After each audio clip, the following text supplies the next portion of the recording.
Hi friends, ఈరోజు వంకాయ ఆలూతో మంచి రెసిపీ చేశాను. చాలా రుచిగా ఉంది. ఎలా తయారు చేయాలో మీరు కూడా చూడండి.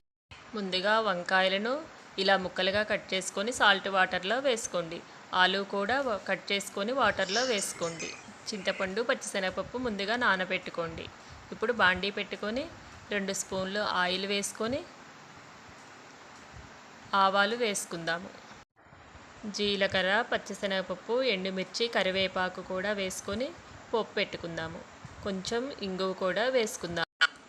ఇప్పుడు ముందుగా కట్ చేసుకున్న ఉల్లిపాయ ముక్కల్లో వేసుకొని కొంచెం ఫ్రై అయ్యాక ఆలు ముక్కలను కూడా వేసుకుందాము. ఆలు ముక్కలను ఒక 5 నిమిషాలు మూత పెట్టి ఉడికించుకుందాము.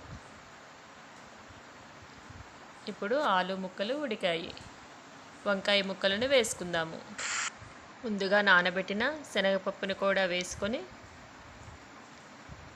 1 స్పూను అల్లం వెల్లుల్లి పేస్టును వేసుకుందాము. రుచికి సరిపడా సాల్టు, పసుపు కూడా వేసుకొని మూత పెట్టి ఒక 5 నిమిషాలు ఉడికించుకుందాము. వంకాయ ముక్కలు త్వరగానే మగ్గిపోయాయి. ఇప్పుడు రుచికి సరిపడా కారము, 1 స్పూను ధనియాల పౌడర్ వేసుకొని కలుపుకుందాము. ముందుగా నానబెట్టిన చింతపండు పులుసుని కూడా వేసుకొని కొద్దిగా వాటర్ వేసుకొని కలుపుకుందాము. ఇప్పుడు కొద్దిగా బెల్లం వేసుకుందాము. ఈ బెల్లం వేయటం వల్ల పులుసు కూరల్లో ఉన్న వెర్రి పులుపును తగ్గిస్తుంది. దానివల్ల కూరకు టేస్ట్ వస్తుంది. కొద్దిగా సాల్ట్ కూడా వేసుకుందాము. ఇప్పుడు 2 నిమిషాలు ఉడికించుకుందాము.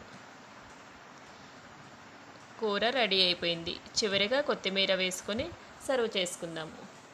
వంకాయ ఆలూ కర్రీ రెడీ. ఇది అన్నములోకి, చపాతీలోకి, రోటీలోకి చాలా రుచిగా ఉంటుంది. మీరు కూడా ఒకసారి ట్రై చేసి టేస్ట్ చూడండి ఫ్రెండ్స్. చాలా రుచిగా ఉంది.